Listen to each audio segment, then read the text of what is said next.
Hi అండి, welcome back to my channel. ఈరోజు మన వీడియోలో నేనైతే పుల్లగా కమ్మగా ఉండే మామిడికాయ పులిహోర చేయబోతున్నాను.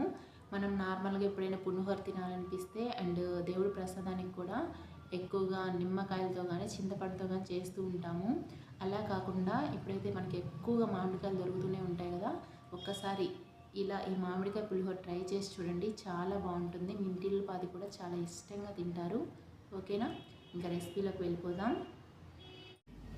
మామిడికాయ పులిహోర చేసుకోవడానికి ముందుగా రైస్ ప్రిపేర్ చేసుకోవాలి. దానికోసం నేను ఇక్కడ 1 గ్లాస్ రైస్ తీసుకుంటున్నాను.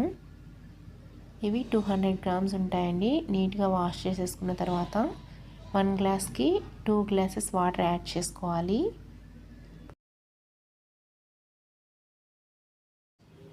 అలాగే రుచికి సరిపడా ఉప్పు, ఒక 2 టేబుల్ స్పూన్స్ ఆయిల్ వేసుకోండి. ఈ ఆయిల్ వేయడం వల్ల ఏంటంటే అన్నం ఒకదానికొకటి అద్దుకోకుండా పొడిలాడుతూ చాలా చక్కగా ఉంటుంది. ఇప్పుడు కుక్కర్ మూత పెట్టేసుకొని ఒక 2 విజిల్స్ వచ్చిన తర్వాత అన్నంని ఒక ప్లేట్లో వేసుకొని పెట్టుకోండి. నెక్స్ట్ స్టవ్ మీద ఒక ప్యాన్ పెట్టుకొని అందులో 1 టేబుల్ స్పూన్ ఆయిల్ వేసుకోండి. ఇలా వేసుకున్న తర్వాత ఇందులో ఒక 2 టేబుల్ స్పూన్స్ పల్లీలు, 1 టేబుల్ స్పూన్ పచ్చిశనగపప్పు, 1 టేబుల్ స్పూన్ మినపప్పు వేసుకొని ఇవి లైట్గా దోరగా వేయించుకోవాలండి. ఇప్పుడు ఈ పప్పులన్నింటినీ మనం పెట్టుకున్నాం కదా రైసు, అందులో వేసేసుకోండి.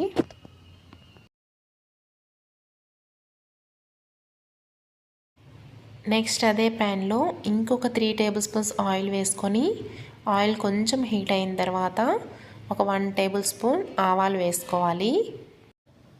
అలాగే ఒక 4 పచ్చిమిర్చి, 4 ఎండుమిర్చి ఇలా తుంచి వేసుకొని మనం ముందుగా ఒక 2 మామిడికాయలు తీసుకున్నాం కదా, వాటిని తురుము పెట్టుకోవాలి ముందుగానే. అది కూడా ఇందులో వేసేసుకొని బాగా ఫ్రై చేసుకోండి. ఈ మామిడికాయ తురుము గోల్డెన్ బ్రౌన్ కలర్కి వచ్చే వరకు ఫ్రై చేసుకోవాలి.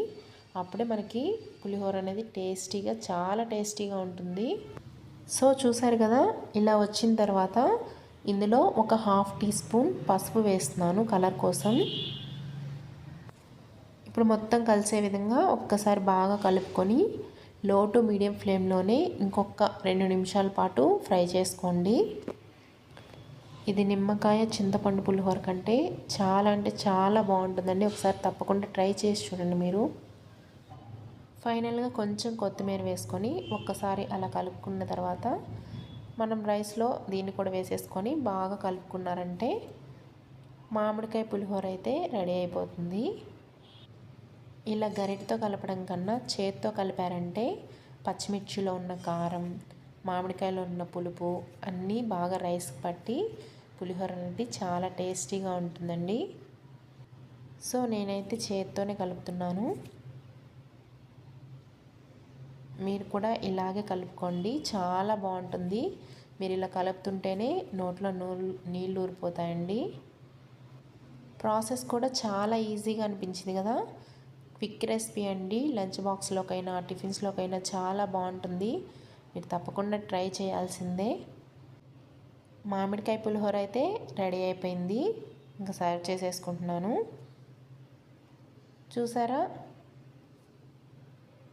మీకు నచ్చితే మీరు కూడా తప్పకుండా ఇంట్లో ఒకసారి ట్రై చేయండి.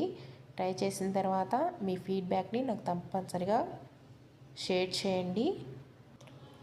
మీకు వీడియో నచ్చితే మాత్రం ప్లీజ్ ఒక లైక్ చేయండి. లైక్ చేయడం మాత్రం మర్చిపోకండి. అలాగే షేర్ చేయండి.